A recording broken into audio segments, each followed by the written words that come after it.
All right, today we're going to dive into this idea of the quiet power. We're talking about a type of person that, honestly, society just doesn't quite get. But science? Science is finally starting to catch up. I'm talking about the person who genuinely, truly loves being at home. I mean, we all know this person, right? Or, hey, maybe you are this person. The one who gets way more excited about a Friday night in with a good book than a Friday night out on the town. It's so often framed as this flaw, this weird thing. But what if it's not a bug? What if it's actually a feature? I mean, for years, our whole culture has been about being out there, you know? The nonstop parties, the constant travel, just always being on the move. But for millions of us, that lifestyle, it isn't just tiring, it's soul-crushingly draining. So today, yeah, we're going to completely reframe what it actually means to stay in. Yeah, if you're someone who prefers staying home, I'm betting you've heard some of these words before. Or, at the very least, you've felt them. People just assume you're sad or scared or, honestly, just plain boring. But the real reasons behind it are so much deeper and, frankly, way more interesting. It has everything to do with how your brain is fundamentally wired. And honestly, this is the most crucial point we're going to make today.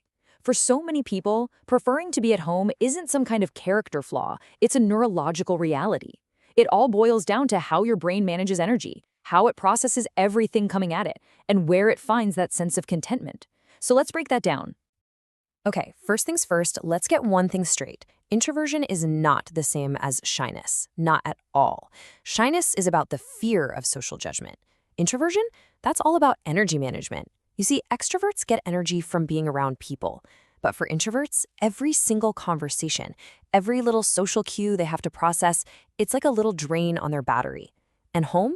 Home is the only charging station that really, truly works. You can really think of it like two different operating systems running on a computer. For an introvert, that quiet stillness isn't empty space. It's restorative. It's when things get sorted out. Their brain is actually processing information through these longer, more complex pathways.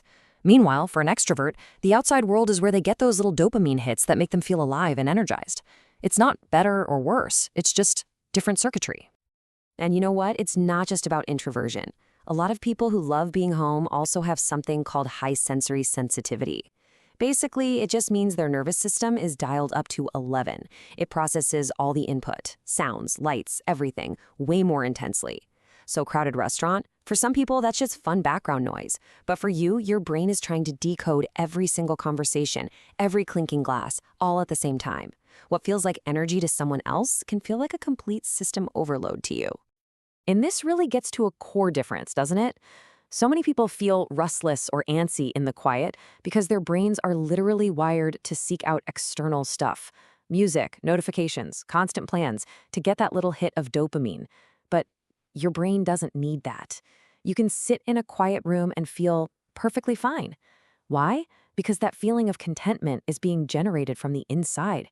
It's not boredom, it's a lack of dependency on the outside world. So when you think about all this unique wiring, it makes perfect sense, right?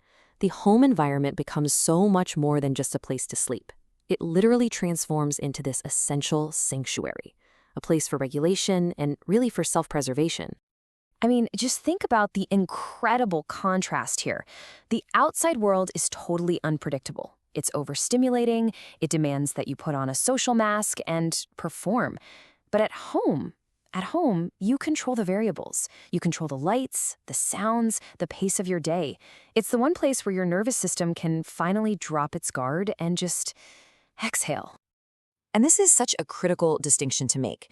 This isn't about avoiding the world or hiding from it. It's an intelligent, totally intuitive act of managing what your nervous system needs.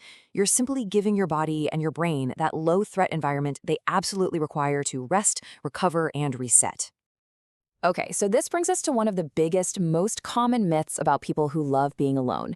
The idea that they're doing nothing, that nothing is happening. But in reality, what looks like complete stillness on the outside is often masking a super vibrant, incredibly active inner world. See, for this type of person, solitude isn't some empty void that needs to be filled up with noise and activity.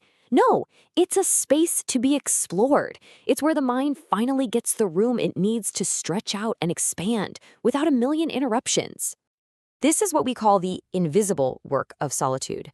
While someone else might be out at a loud party, the person at home is doing deep work. They're running entire mental simulations, solving complex problems in their head, processing the emotions of the week. This is not passive daydreaming. It's active mental and emotional work, and it's the stuff that leads to real creativity, deep self-awareness, and genuine clarity. So the big question is, what about friends? What about relationships? The stereotype, of course, is that people who love being home are just antisocial loners. But that completely, totally misses the point. It's never been about the quantity of social interaction. It's always been about the quality. Let's dig into a really critical concept here: selective social energy. I want you to think of your social energy like a finite amount of money in your bank account. Small talk, forced politeness at a party, those are what you'd call net loss transactions. You spend a ton of energy and get almost nothing meaningful back. Selective socializing just means you're being a smart investor. You're only spending that limited currency on deep, genuine connections that actually give you a return. And this right here, this is the internal decision-making process that just baffles so many extroverts. Someone with low FOMO, fear of missing out, doesn't start by asking, what's everyone else doing? They start by asking, what do I actually need right now? It's about prioritizing your own authentic needs over some external expectation. And when you can do that, you can decline plans without that awful, gut-wrenching spiral of guilt.